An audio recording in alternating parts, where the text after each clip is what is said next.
Bonjour, bienvenue à ce nouveau petit cours de français. Aujourd'hui, je voudrais vous apporter quelque chose d'un peu différent, un peu nouveau.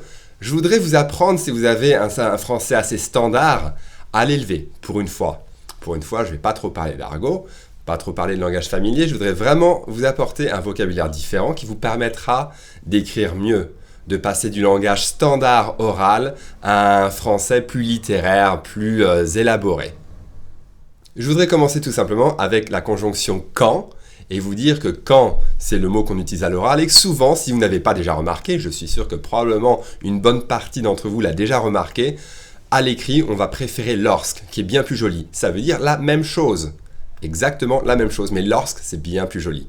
D'accord? Donc à l'écrit, si vous écrivez un livre, si vous écrivez une dissertation, lorsque à la place de quand, c'est vraiment bien plus joli. Le deuxième mot, c'est pour remplacer aussi. Aussi qui veut dire to, also, as well. Je préférais utiliser l'adverbe également. D'accord? Par exemple, il est aussi venu. He came to. Il est également venu. D'accord? Bien sûr, si je prononce plus vite, je vais dire il est aussi venu. Il est aussi venu. Il est également venu.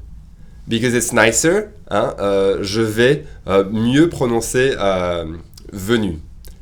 Évidemment, si je lisais une ligne qui disait « il est également venu », je le dirais plus clairement parce que ça serait lu. D'accord? Ensuite, par exemple, le verbe réussir, qui est le verbe to manage, to be able to parfois, réussir. Il a réussi à venir plus tôt, il a réussi à sortir plus tôt du travail. En joli français, on va dire il est parvenu, d'accord? Parvenir, c'est un verbe qu'on voit pas beaucoup, mais c'est vraiment très beau comme verbe. Magnifique, j'adore ce verbe. Parvenir, to manage to do something. Bien sûr, c'est un français vraiment très élaboré, assez sophistiqué. Donc bien sûr, on l'emploie pas beaucoup à l'oral, mais si vous voulez bien écrire très correctement, avec un bon niveau de français élevé, alors utilisez le verbe parvenir plutôt qu'un simple réussir qui est standard. D'accord? C'est pas moche, mais j'aime beaucoup le verbe parvenir. Donc par exemple, il est parvenu à sortir plus tôt. He managed to get out of work, for instance, earlier. Il est parvenu à sortir plus tôt du travail. Bien sûr, je l'ai déjà mentionné plusieurs fois dans toutes mes vidéos, mais encore une fois, à l'oral, les Français vont toujours, presque toujours utiliser on. Parfois, bien sûr, je dis toujours, parfois vous avez des Français qui vont utiliser nous à l'oral, mais ça sera rare, d'accord?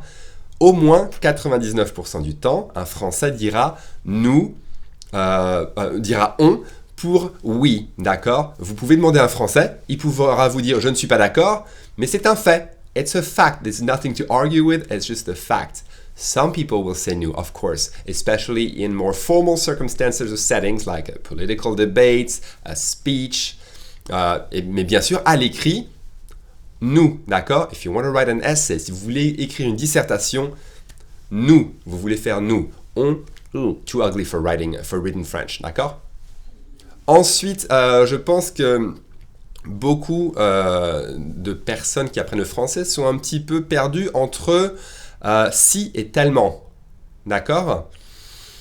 C'est très simple. Les deux veulent dire la même chose dans le sens de so followed by an adjective. D'accord? Par exemple, il fait tellement chaud. It's so hot. D'accord? C'est ce qu'on dit tous les jours. That's what we say every day. Si means the same thing, so, mais c'est plus littéraire. D'accord? Donc, il fait tellement chaud. Vous pouvez dire, oh, il fait si chaud. D'accord? C'est très très beau, c'est super beau. But, it sounds a little pompous if you say it out loud. Really.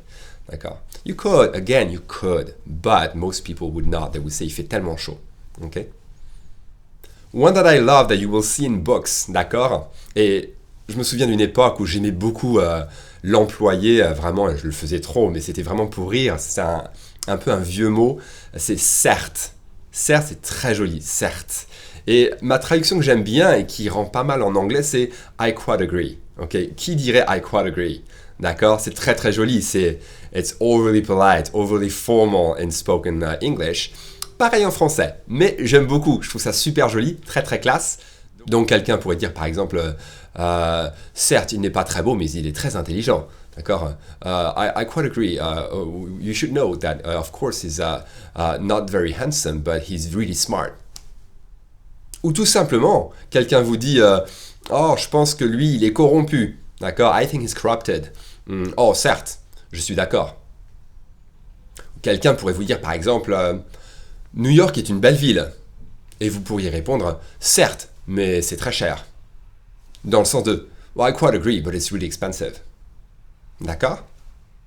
Ok, c'est tout pour aujourd'hui. Si vous avez des questions, comme d'habitude, mettez vos questions en dessous. I love questions, so feel free to do so. Sometimes I say things when it comes to vocabulary that really apply to me, you know, because language is made up that way, really. It's based on your background, where you grew up. There are regional things. Sometimes I talk about vocab, and some people might not agree. Sometimes it has to do with whether you're from the north or the south, whether you're young or old, whether you come from a ghetto, middle class, working class, upper class. So many factors always come into play. So, d'accord? When it comes to me, I grew up in Paris, so always keep that in mind. D'accord? À bientôt pour une autre vidéo. Salut!